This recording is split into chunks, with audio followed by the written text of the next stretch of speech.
When Peter the Great created the Russian Navy almost 350 years ago, his goal was to put Moscow on the map as a rival to great European empires like Britain and France. Now, Russia's navy is in tatters, and Putin's hopes of building a new empire to rival Peter's have been wrecked on the battlefields of Ukraine. The Black Sea Fleet has seen at least 7 of its ships sunk, hundreds of its sailors killed, and its home base at Sevastopol repeatedly blown up. The crowning humiliation was watching its capital ship, the Moskva, being sent to the bottom of the sea by Ukraine, which has no functioning battleships of its own. Now the fleet, or what remains of it, is reduced to hiding behind Crimea, out of range of Ukraine's missiles, while launching its own rockets at defenceless civilians. This is the story of how the force that established Russia as a power player on the world stage is now struggling to stay afloat.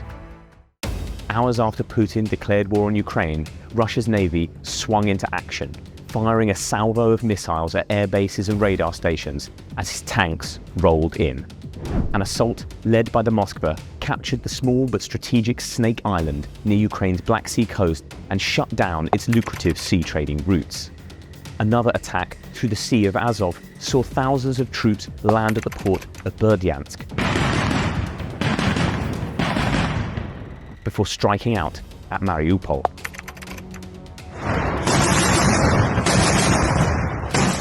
Meanwhile, a third assault was being prepared on the key Ukrainian port city of Odessa. Kiev, on the other hand, was forced to scuttle its only battleship in port at Mykolaiv to stop it falling into Russian hands. That left Ukraine with just a handful of patrol boats to hold off the might of the Russian Black Sea Fleet.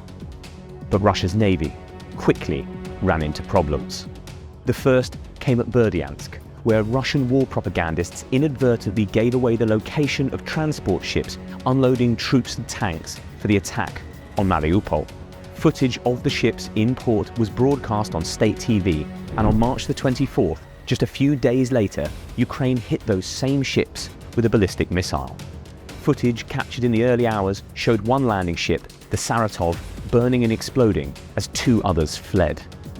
The Saratov ultimately sank to the bottom of the port and rendered it unusable, while the other ships, the Caesar Kunikov and the Novocherkassk, were badly damaged. It was not the first or the last time that Russian ships would be hit by Ukrainian rockets. More video, taken near Mariupol itself, showed how Ukrainian ground troops struck a patrol boat with an anti-tank missile in the early days of the war. And footage captured from a Bayraktar drone revealed 2 other Russian patrol boats were destroyed in early May near Snake Island. But they were nothing compared to the attack that took place in the early afternoon of April the 13th, around 75 miles off the coast of Odessa. The Moskva was the capital ship of Russia's Black Sea Fleet, tasked with commanding and protecting the rest of Putin's navy in Ukraine. Built by the Soviets in the 1970s, it had a crew of almost 500 and bristled with anti-aircraft guns, anti-ship missiles, torpedoes, and state-of-the-art radar. It should have been unsinkable. But a little after 4 p.m. on that fateful day, Ukraine managed to hit it with 2 homemade Neptune missiles, causing catastrophic damage. The rockets tore through the ship's midsection, holding it below the waterline, destroying its command center, and causing a huge fire below deck. The Moskva sank the following day while being towed back to port, and is thought to have taken hundreds of her crew down with her. Russia was forced to pull the rest of the fleet back from the Ukrainian coast to keep them safe, which led to the loss of Snake Island 2 months later. Any hope of an assault on Odessa had to be abandoned, and things have not improved since then. Ukraine has repeatedly launched drone attacks on the Black Sea Fleet's home port of Sevastopol by sea and by air.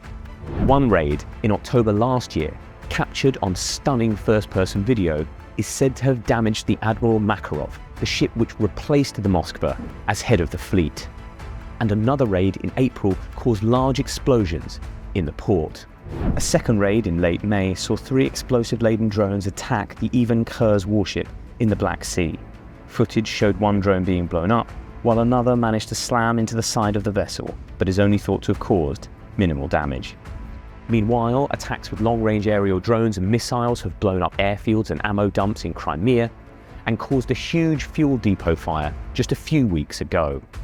As a result, Ukraine claims the Black Sea Fleet has largely abandoned its historic home port and relocated to Novorossiysk to avoid being blown up.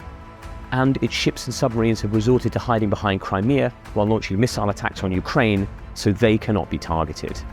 All of which begs the question, why has Russia's navy performed so poorly? One answer is money. Since 2014, Russia has been forced to strip tens of billions out of its defense budget due to Western sanctions, an economic crisis, and the effects of COVID. Unwilling to sacrifice its land or air forces, a lot of those cuts have fallen on the navy. The other is the country's aging shipyards, 70% of which were deemed to be obsolete back in 2013, even before the budget cuts kicked in. Over the last decade, Russia has only managed to produce 1/3 of the new frigates the Kremlin wanted, and just 1 in 5 of the new corvettes. Instead, the Navy has been forced to retrofit Soviet-era vessels like the Moskva with new technology to keep them afloat. But even that has proved too difficult and too expensive. Before being sunk, the Moskva was due to be equipped with a new radar system that may have prevented the Ukrainian missile attack, but the upgrade never went ahead. Meanwhile, the flagship of Russia's Northern Fleet, named after Peter the Great himself, is facing the scrap heap because upgrading the vessel would be too expensive. It comes after its sister ship, the Admiral Nakhimov, was towed away to be repaired in 1999. She has still not returned to duty more than 2 decades later. And then there is Russia's only aircraft carrier, the Admiral Kuznetsov, which was taken for repairs in 2018. It has since caught fire twice and sank into the dry dock where it was burst. The Kuznetsov will not return to service until 2024 at the very earliest. As the world's largest country, spanning 11 time zones and with 14 land borders, Russia's navy was never vitally important to its survival. But it was highly symbolic, allowing Moscow to project power far into Europe and putting it on a par with its great power rivals. Now, both the Navy and Russia itself have become shadows of their former selves. Humiliated by Ukraine, crippled by Western sanctions, and struggling to stay afloat. Unless Putin urgently changes course, both of them could sink without a trace. Don't forget to like and subscribe to our YouTube channel for more videos like this on the ongoing war in Ukraine.